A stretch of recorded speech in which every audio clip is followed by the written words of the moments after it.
and I am headed to a Minecraft EDU PD.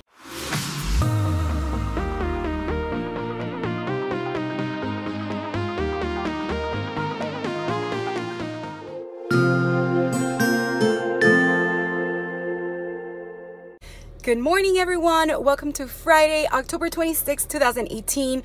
Today is a very special day because it is Professional Development Day in my district, and I am headed to a Minecraft EDU PD. And I have a friend here to join me. Obviously, I'm not going to take him to the session. I'm just going to leave him in the car, but I thought it was so cute that I already own him because I really love the little Minecraft pig. And I'm going to a Minecraft EDU PD today, so I can't wait to vlog about my experience and share all about what I learned in this Minecraft EDU professional development activity. So let me get going because I'm actually running a little late, and I will see you later on today. Well, I just arrived and parking here was really difficult. The location of the school, I guess, doesn't have a lot of parking space because of where it's located. I just said that. And there's a lot of people coming to this workshop, not this particular Minecraft PD, but there's a whole bunch of digital learning PDs happening at the same time in this place. So I'm not the only one that's late, and there are still people trying to park. All right, so I'm gonna go and try to cross the street right now, and I'll see you later. All right, I finally made it all the way into the school entrance. I'm still going into school. Been walking for a while now. Forgot to mention I'm wearing my blue envelope STEM shirt, which is very appropriate for today's workshop and what I'll be doing. All right, so let's find the classroom.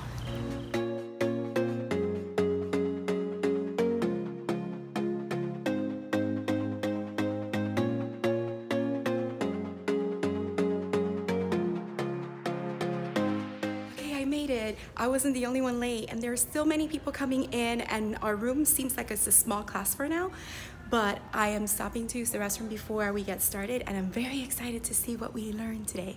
So can't wait to take you along with me.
All right, so now it's lunchtime, and I'm here with my friend Vicky from my school. She's at a different PD, but we have the same lunch. And they have food trucks here. And I saw Don Mofongo, so I really want that. So that's where I'm going right now, and I can't wait to share about Minecraft more later on. So let's get some food.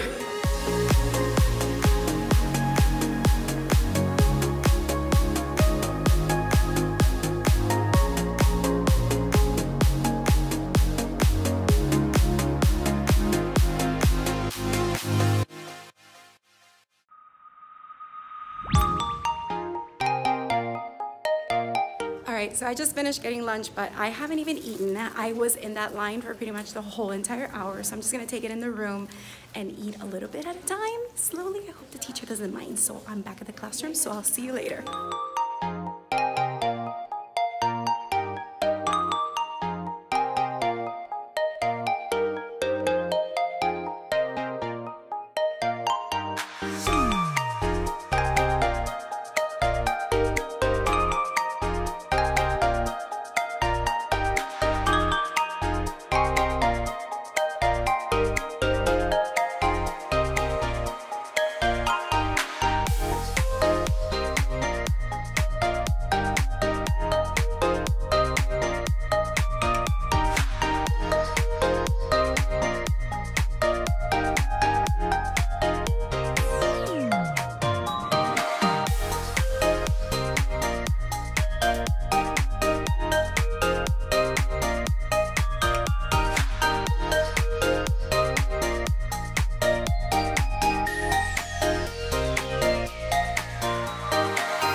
All right, just got out of the Minecraft PD and it was really cool, all the different things we were able to do, and we all have access to it.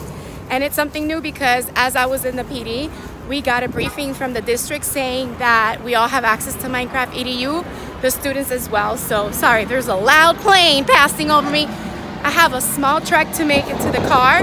When I get there, I'll talk to you a little bit more about my takeaways from this PD. All right, see you there. All right, I made it to the car and it is hot. So hold on, I need to put the AC up. But I had a really fun time in the Minecraft PD. I'm sorry that I couldn't talk a lot during the PD. Obviously, I'm at a PD and I'm listening to the presenter. Also, I'm sorry if the lighting quality is not great, but the presenter had to turn off some lights so that we could see the big projection on the interactive board clear since the projector was a little dim, so he had to turn off most of the lights.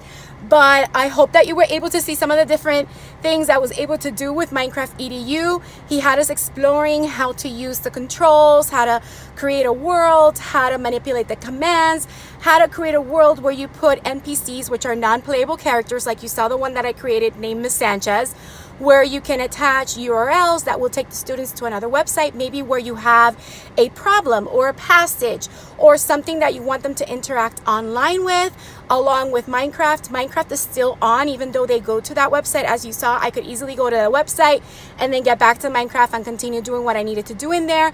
And also you could put commands on those NPC characters so that, like I did, I put it so that it's daytime or nighttime, or that it rains or thunders or the weather is clear. So that was really cool. And he also showed us how to put signs or boards that give further directions on what to do, similar to the science world that I went on later on that had the students explore the scientific methods. So that was interesting as well. Now, how would I implement this? I don't have a lot of laptops in my classroom, even though we have a cart.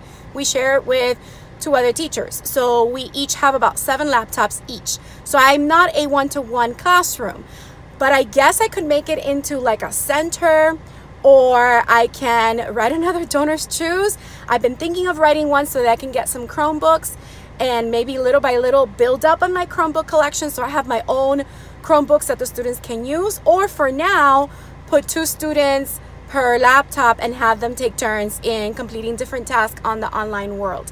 I have to still figure it out, but I thought it was a lot of fun. It will definitely work in a classroom where you are one-to-one and the students have access to a computer where they can work on the program. They do suggest a Windows computer with Windows 10 as the best way to use it, but you could use Apple computers as well. I really had an amazing time, and I found it funny that the challenge that I chose, which was the deserted island, there was a little pig and I named it Reuben, just like this one. So anyway, I really love that pig so much, and I thought that it was cute. And you saw how you can then export pictures, so the students can take pictures of what they're completing in their online Minecraft world and then export those pictures, and they can easily put them in a PowerPoint where, even though I had captions, maybe you could put the picture in and the students write a story or more detailed information on the slide itself to show proof of the learning that happened. I just really had an amazing time, and I'm looking for ways to start implementing it little by little. He did recommend for us to just have the students explore on their own the world and just learn the controls and how to use the program before we start actually giving lessons on it, which makes sense. Anyway, I hope you enjoyed coming along with me on this really cool Minecraft EDU PD. If you did, don't forget to hit the like button, leave a comment down below, let me know what you thought or any questions you may have. Also, if you haven't subscribed, please consider subscribing and hitting the bell for notifications so you don't miss any future videos. I hope you have a beautiful, magical day, and don't forget to smile. Hello dreamers, wishers, and magical thinkers. Thank you so much for making it to the very end of this video and for showing your support. If you'd like to subscribe, you can do so by clicking on my picture down here. You can also check out my latest videos here and here. Don't forget to believe in the magic that's inside you, because you are capable of great things. See you next time.